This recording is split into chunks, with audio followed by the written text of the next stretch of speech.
మనం నిర్మల పెయింటింగ్స్లో రాణించినటువంటి అర్చన మనం చూస్తున్నాం. ఇవాళ వైసీపీ వాళ్ళ వైఖరి కానీ వాళ్ళు చేసే ప్రవర్తన కానీ రాష్ట్రాన్ని సర్వనాశనం చేయాలా ఏదో విధంగా అంత కుటిల ప్రయత్నాలే. ఎంతసేపు కూడా రాష్ట్రం బాగుపడాలి, ప్రజలు బాగుండాలి, సంక్షేమం బాగుండాలి, అభివృద్ధి బాగా జరగాలి, ఇండస్ట్రీస్ రావాలి, ఉద్యోగ అవకాశాలు కలపాలి అనే ఒక పూర్తిగా పక్కన పెట్టేసి ప్రజల్ని ఏదో విధంగా అన్యాయం చేయాలి, ప్రజలకి అన్ని సదుపాయాలు దూరం చేయాలి, ప్రజల్ని మోసం చేయాలి అనే ఒక నానుడు తప్పితే పూర్తిగా అంటే ఎక్కడ కూడా చూడండి అన్నీ కూడా దొంగ లెటర్లు పెట్టడం, అమరావతికి అభివృద్ధి చెందకూడదని లెటర్లు పెట్టడం, పోలవరం మీద లెటర్లు పెట్టడం. పోలవరం అంటే వాళ్ళు డెవలప్ చేశారట. సిగ్గు ఉండాలి, శరం ఉండాలి, మనిషిని పుట్టినాక కొద్దిగానే ఉండాలి. ప్రజా జీవితంలో ఉన్నప్పుడు నిజాలు చెప్పాలి కొంతమన్నా. పోలవరం చేస్తే ఇవాళ ఎందుకు ఇవాళ అంత డబ్బులు పెట్టాల్సి వస్తూ ఉంది. ఇవాళ చూడండి నీతి ఆయోగ్ కూడా ఓ రిపోర్ట్ ఇచ్చింది. పూర్తిగా అన్ని ఇండెక్స్ల్లో ఆంధ్రప్రదేశ్ వైఫల్యం చెందింది అనే దానికి మనం చెప్పట్లేదు, థర్డ్ పార్టీ వాళ్ళు చెప్తా ఉన్నారు. ఇవాళ లోకమంతా కూడా కూస్తూ ఉంది. ఆంధ్రప్రదేశ్ పూర్తిగా సర్వనాశనం అయిపోయింది, ఏదో విధంగా దాన్ని రెక్టిఫై అని చెప్పి బాబు గారు పూర్తిగా రాజకీయాలు కూడా పక్కన పెట్టి పూర్తిగా ఆంధ్రప్రదేశ్ కోసం అని ఆయన రోజు కూడా తాపత్రయపడుతున్నారు. ఇవాళ దావోస్లో కూడా మనకున్న లిమిటెడ్ రిసోర్సెస్లో కూడా ఆయన ఆంధ్రప్రదేశ్ని ఇండియా మ్యాప్లో, వరల్డ్ మ్యాప్లో, చిత్రపటంలో పెట్టే ప్రయత్నం ఆయన చేశారు. ఇవాళ అంత ఇన్వెస్ట్మెంట్స్ వస్తున్నాయి, అంత ఉద్యోగ అవకాశాలు వస్తున్నాయి, అన్నీ చేయగలుగుతున్నామంటే కేవలం బాబు గారి కృషి, లోకేష్ గారి కృషి, మన కూటమి ప్రభుత్వం కృషి. దాన్ని హర్షించడం పోయేసి అన్నీ కూడా నోటికి వచ్చిన మందాన మాట్లాడుకుంటూ పోతే దీనికన్నా వేరే నిరసన అవసరం లే. ఇవాళ చూస్తున్నాం వైసీపీ లీడర్స్ కామాంధులు, ఇంత అంటే అరాచకం, ఇలా దౌర్జన్యం, విచ్చలవిడతనం, భూ కబ్జాలు, దానికి మారు పేరు వాళ్ళు. నోటికి హద్దు ఉండదు, ఏం మాట్లాడుతున్నామో తెలియదు, ఒళ్ళు తెలియకుండా మాట్లాడుతూ ఉంటారు. అలాంటి వాళ్ళు ఈ వద్దురా బాబు అని చెప్పేసి ఎప్పుడు లేని విధంగా రాష్ట్ర చరిత్రలో ఏనాడు లేని విధంగా ఇవాళ మ్యాండేట్ ఇచ్చారు. 124 స్థానాలు 175కి, వైనాట్ 175-9కి 11 సీట్లు ఇచ్చి పంపించారు. బాబు గారు ఈ ప్రజా ఆశీర్వాదాన్ని ఖచ్చితంగా పెద్ద బాధ్యతను తీసుకొని ప్రజలకు మనం రుణపడి ఉన్నాం, ప్రజలు మనకు పెద్ద బాధ్యత చెప్పారని చెప్పేసి రేయింబగలు కష్టపడుతున్నారు. దాన్ని హర్షించాలా. ప్రజలు కూడా ఎక్కడ పోయినా కూడా మేము చాలా స్వేచ్ఛగా ఉన్నాం, అనుకున్నది మాడగలుగుతున్నాం, అనుకున్నది చేయగలుగుతున్నాం, అనుకున్న చోట పోగలుగుతున్నాం అని చెప్పేది ఎక్కడ పోయినా మనం అంటున్నాం. ఖచ్చితంగా బాబు గారికి, లోకేష్ గారికి, పవన్ గారికి పేరు పేరున హృదయపూర్వక శుభాకాంక్షలు. రెడ్ బుక్ రాజ్యాంగం వల్లే ఏపీకి పెట్టుబడి రాలేదు, దావోస్కి వెళ్ళి కట్టుకథలు చెప్తున్నారని చెప్పి నిన్న రోజా పిచ్చి దానికి పిచ్చి కూతురు తప్పితే ఏమి రావు. దాని గురించి ఎంతసేపు మాట్లాడే టైం వేస్ట్. ఎందుకంటే ఆమెకి ఏం తెలిసావు, తెలిసిన వాళ్ళతో మాట్లాడితే మనం మాట్లాడచ్చు. ఇప్పుడు లాస్ట్ టైం కియా అంటే వాళ్ళు పెట్టారంట, ఇంకేం చెప్పాలి మనం? అంటే మనం ఏం మాట్లాడుతున్నాం ఒళ్ళు తెలియకుండా మాట్లాడేవాడికి ఏం చేయాలా? సమాధానం ఏ విధంగా చెప్పగలం?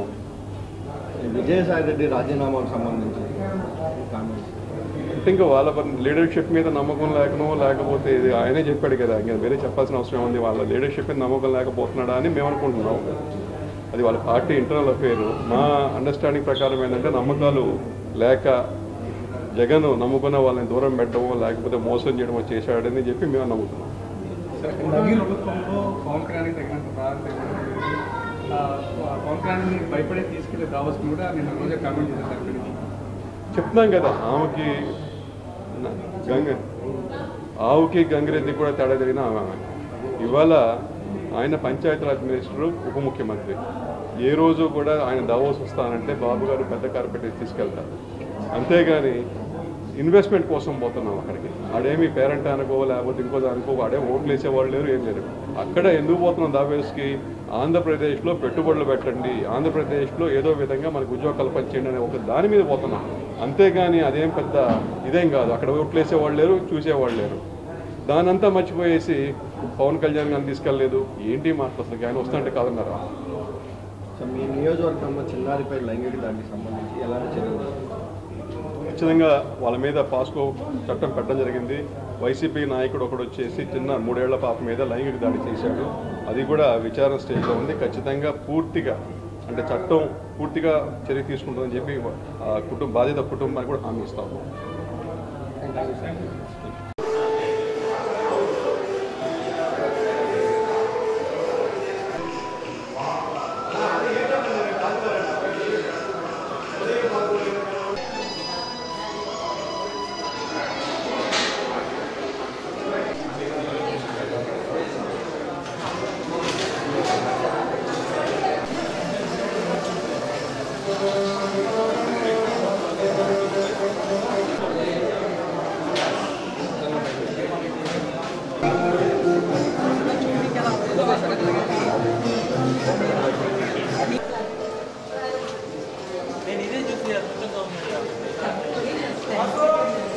లైటింగ్ నుంచి ideas sir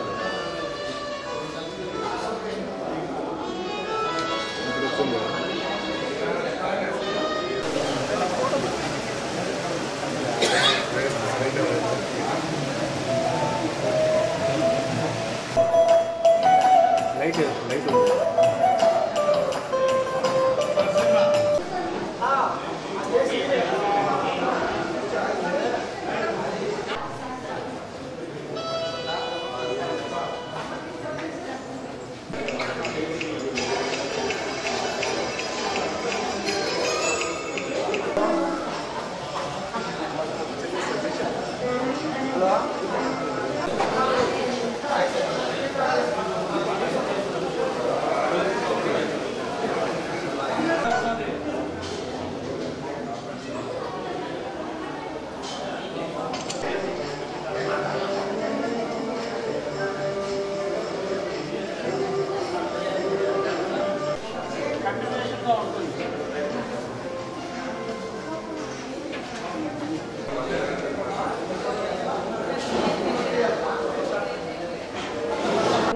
Sridevi, Archana, Divya, so many girls